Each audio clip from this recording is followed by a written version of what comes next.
Okay. Hi, I'm Ainsley Ogden. We just came out of a session on graduate studies and researcher training focused on the North. The question asked to panelists of this session was, is Canada able to meet its needs for highly qualified personnel on Northern issues, given that we don't have institutions offering graduate programs situated in the territories? And Jennifer Provencher was one of our panelists on this session. Jennifer is a PhD student with Carleton University and is also involved with the Association of Polar Early Career Scientists, also called APEX.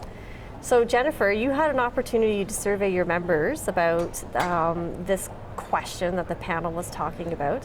So what was the consensus, if there was one? Is Canada able to meet its needs for training highly qualified personnel on Northern issues? So APEX Canada represents about 400 early career researchers in polar studies. In Canada, obviously, this is mostly in the northern Arctic region. And we asked them to discuss the need for northern issues and if this is being addressed.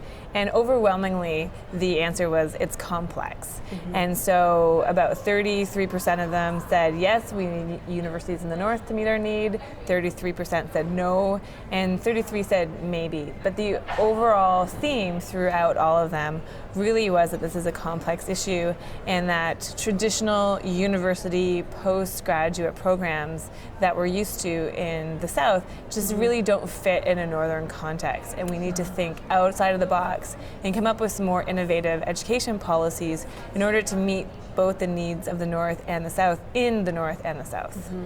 So can you tell us a little bit more about who the members of APEX are? What do they do, and where they're situated, and how the network grew and to what it is today? Sure. So APEX International came out of the International Polar Year.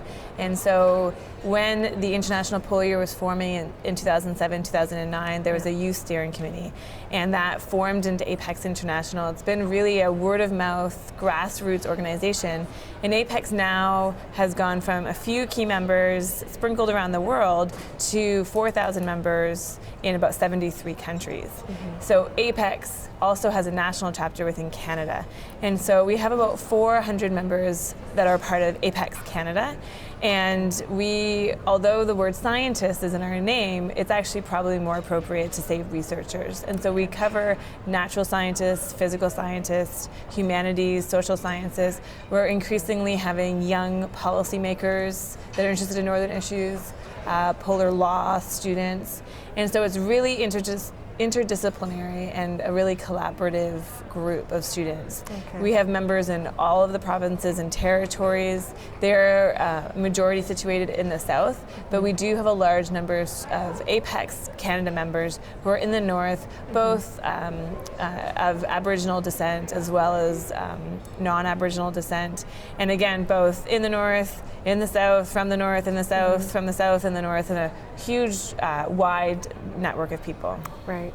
And so I guess one of the questions that we talked about today was this sort of a gap between the needs for highly trained or highly skilled personnel in northern issues and what institutions that are training these individuals, the kinds of skills that they're providing. Do you hear from your members what they feel when they're transitioning from the academic environment into the work environment? What sort of skills or training they feel that they could have benefited from more during their studies? Yeah, that's a huge part of APEX, international as well as Canada. And so one of the things that we've been doing for about 4 years now is a career development webinar series. Okay. And this webinar series aims to meet the needs of early career researchers, which includes undergraduates, graduates, postdocs, early faculty members in completing the skill set that they need and are being asked to provide without any formal training. Some of them are very, very widespread in terms of how they would be applied, including writing skills, grant writing, organizing a course, how you would teach a course. But a lot of them are very Canadian, and APEX Canada has actually taken on its own independent kind of supplementary webinar series. And these things include community consultations, working with communities in the north. You can imagine that, northern Canada, the communities in northern Canada look very different than the communities in northern Norway, in northern Russia, and there's a very different, a Canadian flavor that needs to be added. And we're really being told by our membership that although the southern institutions are doing a good job in terms of connecting them with other researchers and networks, they are not actually giving them the skills on how to go into those northern communities. So one of the things we did is we ran a 2-part webinar. What do you do before going into the community? How do you approach communities? How are communities structured in the north? And then a second series, or a second part, that actually said, okay, so you're there now. How does the flow of the community work? And then also how to follow up with communities.